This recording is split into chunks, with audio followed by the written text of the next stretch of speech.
செய்தி. வணக்கம். விவி செய்திகளுக்காக ஊர் செய்திகள் வாசிப்பது ஸ்பெர்னா.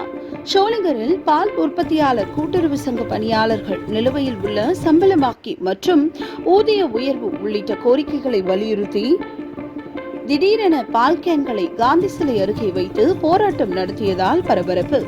ராணிப்பேட்டை மாவட்டம் ஷோலிங்கரில் கூட்டுறவு பால் உற்பத்தியாளர் சங்கம் செயல்பட்டு வருகிறது.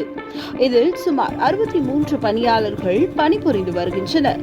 பணிபுரிந்து வரும் பணியாளர்களுக்கு கடந்த 2 மாதங்களாக சம்பளம் நிலுவையில் உள்ள சம்பள பாக்கியும் 5 மாதத்திற்கு முன்பாக ஊதிய உயர்வு அறிவித்து வழங்கவில்லை குறித்து பால்வளத்துறை அமைச்சர் மற்றும் துணை பதிவாளர் அவர்களிடம் பலமுறை முறையிட்டும் இதுவரை கண்டுகொள்ளவில்லை என குற்றம் சாட்டப்படுகிறது.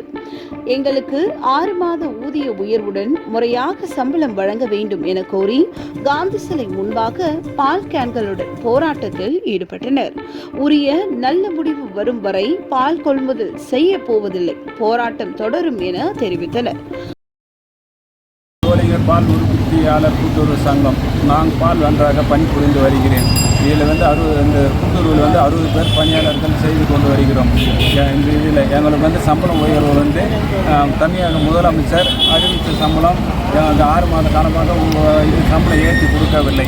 2 மாத சம்பளமும் பழைய சம்பளமும் எங்களுக்கு கொடுக்கவில்லை. எங்களுக்கு குடும்பம் இருக்குது, எல்லாமே இருக்குது. நாங்கள் அரிசி வாங்கி தான் சாப்பிட்றோம். நாங்கள் கிராமத்திலேருந்து கொள்முதல் செய்து கொண்டு ஷோலிங்கர் சங்கத்துக்கு பால் கொள்முதல் செய்து கொண்டு வருகிறோம். அதனால் இங்கே இருக்கும் லோக்கல் ஆளுக்கு எம்எல்ஏ முதல் கொண்டு அசோக் தலைவர் முதல் கொண்டு எல்லாருக்கும் அரசியல்வாதிகளுக்கும் நாங்கள் முறையிட்டோம். அந்த முறை பிரகாரமும் அவங்களும் துணை பதிவாளருக்கு ஃபோன் பண்ணாங்க. எங்கள் இது போட்டுறேன், அது போட்டுறேன், இது போட்டுறேன் அப்படின்ற துணை பதிவாளர் சொல்கிறாங்க. எங்களுக்கு இது வரைக்கும் தமிழக முதலமைச்சர் அதன் சம்பளம் 6 மாத காலமாக துணை பதிவாளர் எங்களுக்கு கொடுக்கவில்லை. அப்படியே பின் தங்கியிருக்கு. அதனால் நாங்கள் என்ன பண்ணோம், இங்கே அண்ணா சரியாக சோழிகளில் நாங்கள் 1ஆம் தான் இறக்குறோம்.